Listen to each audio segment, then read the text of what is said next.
မင်္ဂလာပါရှင်ဒီကေကေနန္ဒရဲ့လူကြိုက်များတဲ့ VV feature ကင်းကက်စာကြီးကိုဘယ်လိုရယူပြီးဘယ်လိုကစားမလဲဆိုတာကိုအစစ်စစ်ရှင်းပြပေးသွားမှာပဲဖြစ်ပါတယ်ရှင် VV feature ကင်းကက်စာကြီးရယူနည်းပထမဆုံးအနေနဲ့ဂိမ်းမျက်နှာပြင်ရဲ့ဘေးတစ်ဖက်မှာပေါ်နေတဲ့ Lucky Red Envelope အနီရောင်စာကြီးပေါ်ကရယူမည်ကိုနှိပ်ပေးပါရှင်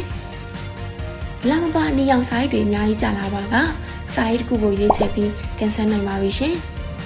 ကန်ဆယ်ပြီးရတဲ့ VV feature ကင်းကက်စာကြီးကိုရရှိသွားမှာပဲဖြစ်ပါတယ်ရှင်ရရှိလာတဲ့ VV feature ကင်းကက်ကစားနည်းကိုရှင်းပြပေးပါမယ်ရှင် VV feature ကင်းကက်ကိုရပြီးသွားပြီဆိုရင်ချက်ချင်းကစားလိုပါကပေါ်လာတဲ့ claim clock ကိုနှိပ်ပြီးကန်တူးထားတဲ့ VV ကင်းကက်နဲ့ကိုအလိုလျောက်ဝင်ရောက်ပြီးချက်ချင်းစတင်ကစားနိုင်ပါပြီရှင် VV feature ကင်းကက်ကိုရရှိထားပြီးနောက်မှကစားမိဆိုပါကဘေးမှာပေါ်နေတဲ့ lucky box ကိုနှိပ်ပြီးဝင်ပေးပါရှင်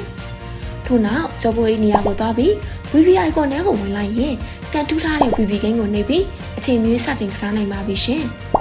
အဆင်မပြေတာရှိပါက GKK99 customer service ကိုဆက်သွယ်ပြီးမြင်မြန်နိုင်ပါတယ်ရှင်